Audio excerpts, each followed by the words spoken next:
My name is Megan and welcome to Wanderlust Voyages. We are here to tell you all about Morocco, from the culture to the cities to the cuisine. If you would like to know more about Morocco, please be sure to like and subscribe, hitting the notification bell to be notified of our future videos. Today we are going to do a Moroccan cooking recipe. As Ramadan is only a little bit less than a month away, I am starting to do some of the preparations for it.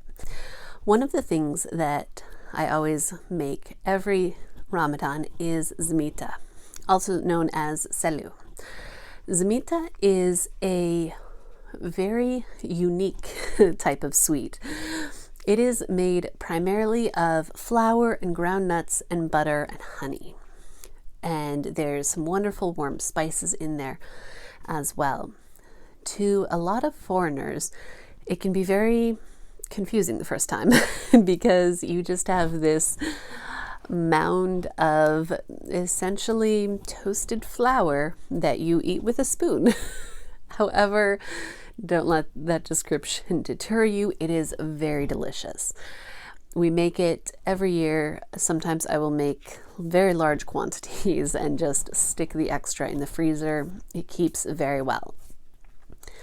So we're going to make some zmita. I will show you how to do that. Also, this recipe and more is in our cookbook, Moroccan Sweets, which is going to be available on our website. I will leave the link in the description below. I have an entire section here on Ramadan favorites, so we will be going through quite a few of these. So here, I think I called it sellou in the book, but we also call it zmita. Keep in mind that zmita has a lot of different variations. It differs by region, it differs by family. So the recipe that I'm going to show you and the recipe that is in the book is my version of it. So I do a couple little things different. I don't toast the flour as much as a lot of people in Morocco do. And I add a few extra spices because I really like all of those warm spices. But of course, if you don't want to do that, if you want to make it a little bit more traditional, then you can leave out those excess spices as well. So I hope you will give this a try, and let's get to the kitchen. Okay, to make our zmita, it's pretty simple. We just need a few ingredients. First, we're going to need 1 cup of all-purpose flour. We're also going to need 1/2 cup of toasted sesame seeds. If you do not buy them toasted, you can toast them yourself on a stovetop in a dry pan over medium heat. You do want to keep it moving in the pan because you do not want them to burn.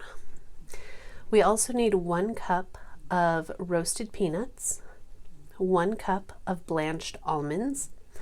Again, if you do not buy them blanched, you can always blanch them yourselves. Bring a small pot of water to boil, add your almonds, and allow them to cook for a minute or two until they begin to float. Drain them, and as soon as they're cool enough to handle, peel the skins off. You do want to move quickly, otherwise the skins will adhere again. You need 1/2 cup of powdered sugar, 1/2 cup or 1 stick of butter, 1/3 of a cup of honey. You'll also need 2 teaspoons of ground cinnamon, 1/2 teaspoon of cardamom powder, a pinch of salt, a pinch of ground cloves, and about 1/8 of a teaspoon of fresh grated nutmeg. Of course, the cloves, nutmeg, and cardamom are not traditional flavors added to the zmita. That's something that I add to my version. So if you want something a little bit more traditional, leave those out and just do the cinnamon. Some people also add anise to it. Personally, I don't really like that. So to get started, what we need to do is we need to roast our almonds and our flour. Because flour can carry bacteria when it is uncooked, anytime you're doing something with flour, it does need to be baked in some way. So we have our oven heated to 350 degrees, and we're just going to spread these out and the flour as well, and we're going to toast them for about, well, the flour is going to take about half an hour. The almonds are going to take about 15 minutes. Keep a close eye on them because you don't want either of them to burn. With the flour, you want to stir it as it bakes so that you can make sure that all of it toasts evenly. You want to toast it until it is a bit of a nutty flavor and it's going to be golden brown. So we are going to toast these and then we will be back in just a little bit. Okay, we have our almonds nicely roasted. You can see that they are a deep golden brown. And what we're going to do is grind these into a fine powder and add it to a large bowl. We're going to do the same thing with the peanuts. We also have our toasted flour. So how toasted you make it is really up to taste for you. Personally, I don't like it too toasted. Some people make it very, very dark. It almost looks burnt. I don't really like that flavor, but if you do like that richer flavor, by all means, toast it more. The lights might be washing it out a little bit, but when you compare it to the powdered sugar, you can see that it is definitely a golden brown. So what we need to do is basically combine everything now.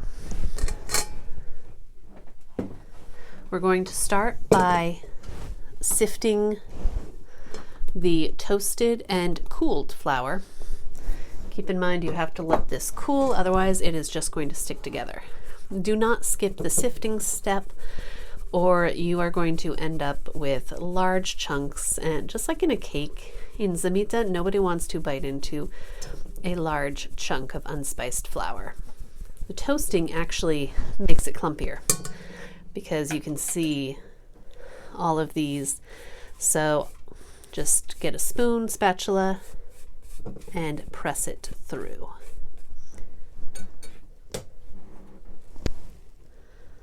And also sift your powdered sugar.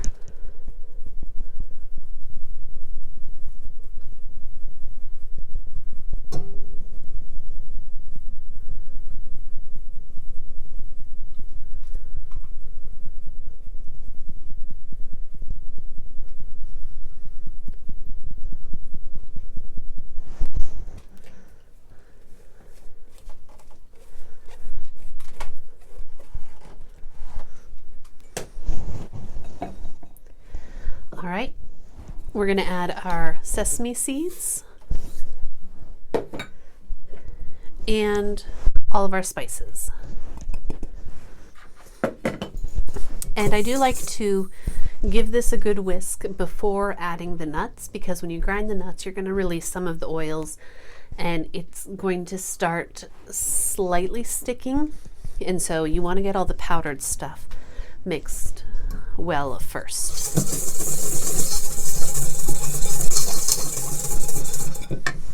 Okay, so I'm going to grind the nuts, not together because the almonds are going to grind at a different speed than the much smaller peanuts.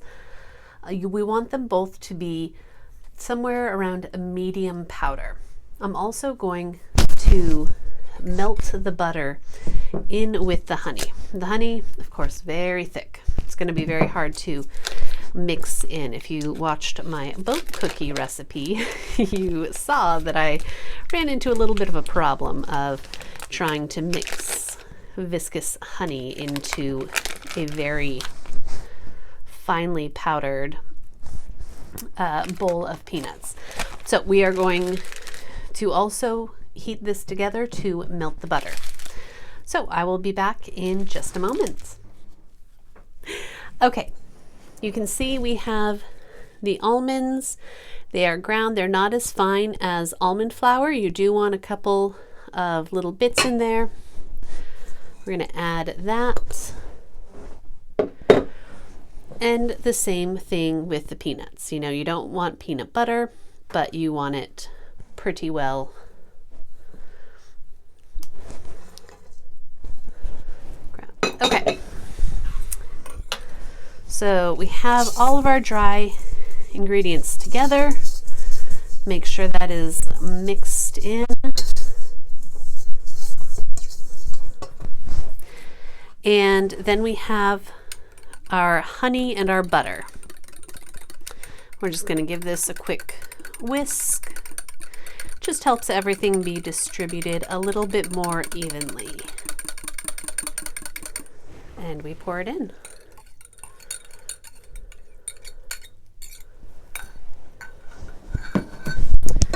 Actually, at this point, I think I'm going to skip the big whisk. I'm going to switch to a spatula. So you just want to stir this together. Make sure to scrape all the way down to the bottom.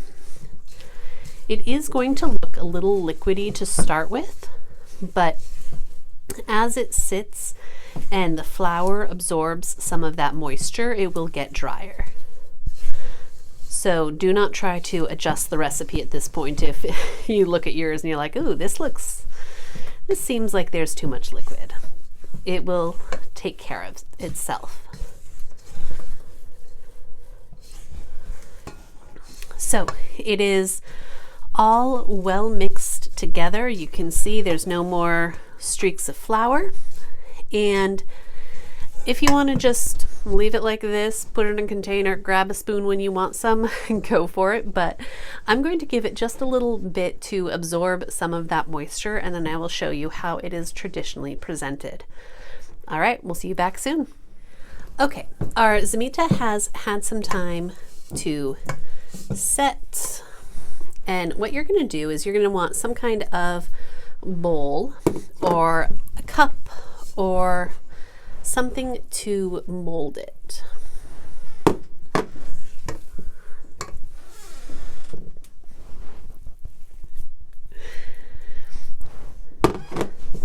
And it's going to be best, of course, if you can fill it all the way full. But if you don't want that much, then that's fine. So you want to fill it, pack it down. Just make sure that there's not big cracks because that will make it all fall apart. And then invert it onto a plate. Has lots of butter, so you don't need to worry about it sticking. And then you dust it with powdered sugar.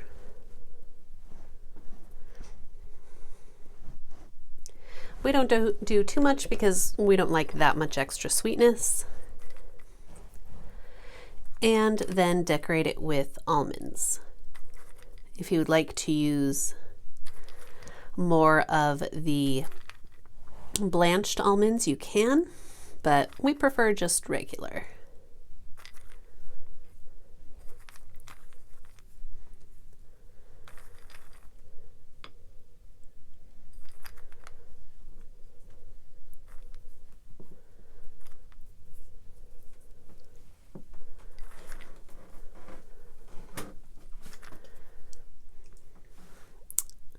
All right, and there you have it.